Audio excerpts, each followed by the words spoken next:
Something interesting happened today that really caught my attention. I think this is the value of having variation, because the more variation you have in your training, the more chance you have to link certain common denominators together and reveal what would otherwise be a dark portion of your puzzle. It basically sheds light on it because you have multiple sources telling you the same thing. What I'm talking about is my upper back or thoracic extension strength. So today I did a few exercises which highlighted something to me. And that's that there seems to be a weakness in me. There seems to be some sort of either technical aspect to me or weakness that I'm kind of hedging towards weakness in my upper back. So today I did the safety squat bar for the first time in a while. Recently I've been doing lots of cleans, lots of snatches, that kind of work, trying to learn how to go around doing these type of movements. I even incorporated recently overhead squats, and that's kind of really been putting my upper back on the map. I've never had such a requirement to keep my upper back in line, unforgivingly in line, than, in recent times since I've started doing overhead squats predominantly. Front squats will let you kind of wander away from that perfect line. You can compensate. You guys have seen me squatting 180 kilos and there's a lean to it. So you can get away with these things. Overhead squats, there's nothing. Today, I'm doing the SSB, the safety squat bar. And I hit 200, but it was interesting. So I got to 200 kilos, I squatted it, but I got to like that parallel, just above parallel, and I'm pushing with all my might. And the more I'm pushing, the more I'm kind of noticing my hands yanking at the handlebars. And as I'm yanking this thing, as I want to engage my lats, obviously that's rolling the pad higher up my neck, and there's more and more strain on my upper back.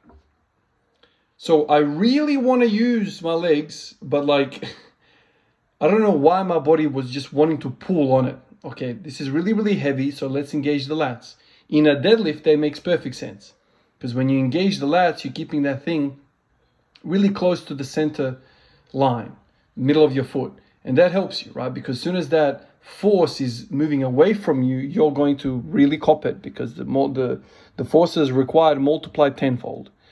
So you need that. But in a safety squat bar squat, this thing is making the lever from the fulcrum point, which is like your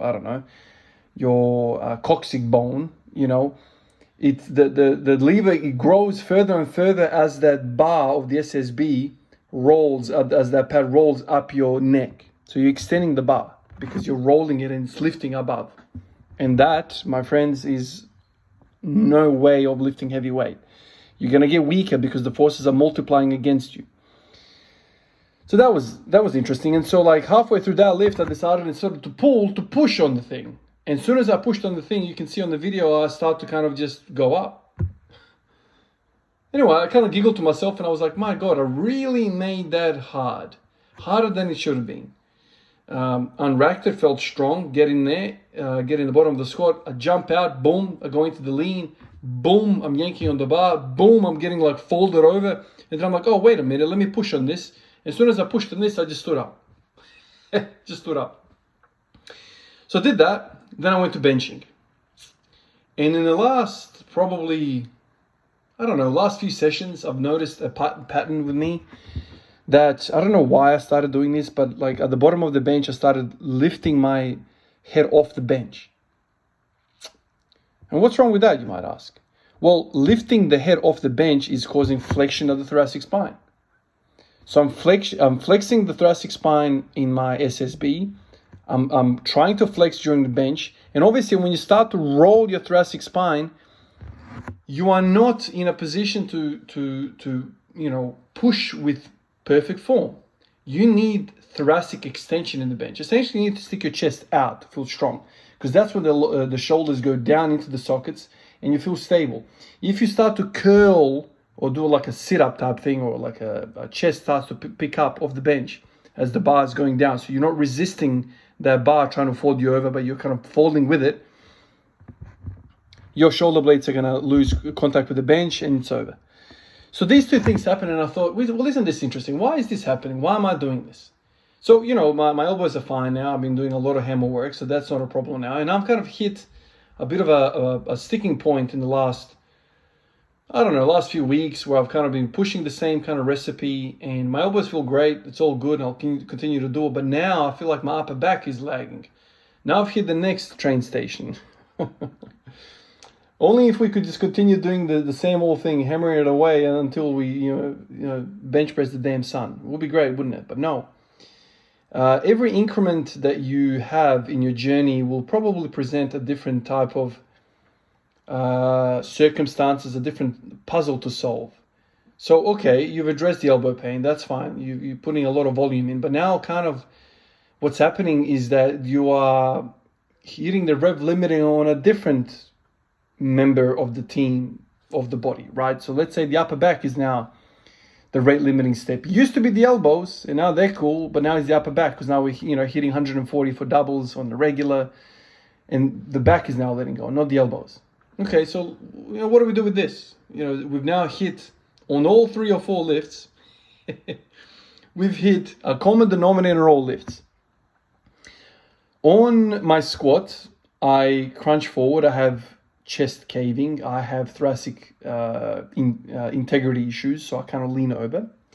On the bench press, my upper back is weak. I'm picking my neck up. I'm rounding at the chest, caving at the chest. My shoulder blades are rolling over. On the deadlift, I have trouble breaking off the floor. My shoulders always roll forward. I can't keep the shoulder integrity. On the front squat, I have trouble, same thing with the back squat. I have trouble maintaining my chest up. As soon as the chest collapses, the lift is over. On overhead squats, I'm having trouble keeping my chest up. I'm having trouble staying upright. It's folding me over. As soon as the thoracic spine lets go, everything else falls apart and I fall over. This is the benefit of having multiple data sets, multiple variations.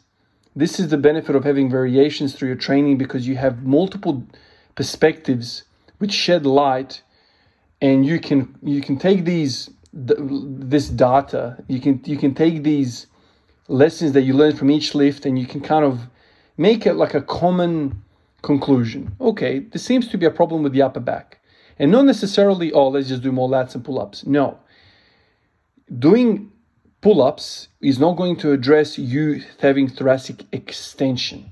You need thoracic extension. The lats internally rotate your shoulders. They pull you further into that flexion. They don't extend the thoracic spine. So which ones extend the spine? Well, there's a number of them, and mostly they're like the structural muscles.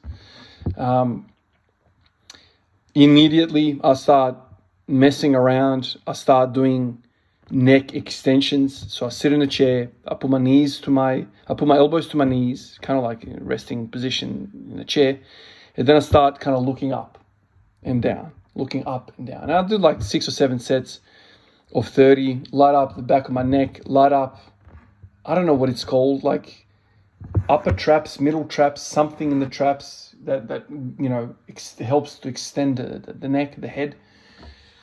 And I start to feel I'm getting closer to what's required of me to keep my chest out. Now, when you say chest out in a lift, what are we talking about?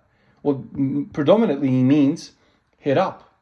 So if you just look up, if you look at the ceiling right now, what happens? Your chest goes up. Can you stick your chest out with your neck down? Sure you can. But why would you do that? Why would you place that pressure on the neck? If you just simply look up, like you're going to paint the damn ceiling, look up, chest out. Shoulders automatically start to drop down. So notice that pattern. Notice these compensation mechanisms. So if you look down at your stomach, the shoulders start to roll over. Chest collapses. If I get you to look straight up at the ceiling right now, as I'm doing it, as I'm talking to you, I look straight up above the ceiling. What happens? Chest is out. Shoulders roll backwards and down.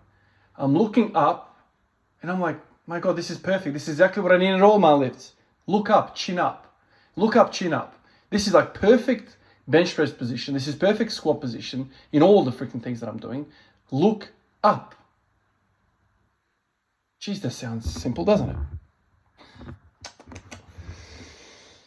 I have to start looking up, and I have to start addressing this upper back posture problem. And maybe I'll progress on all the lifts. Wouldn't that be cool? Fellas, I have a name I want to highlight in this video. I've got a new Feeling Poppy Patreon supporter by the name of Ryan J. He popped up not long ago when I woke up from sleep after last night's night shift. Woke up and I see a message from Patreon, and here comes Ryan J. Ryan, my man, thank you for the support. It's never gonna get old, man. It's never gonna get normal. I'm never gonna get used to it.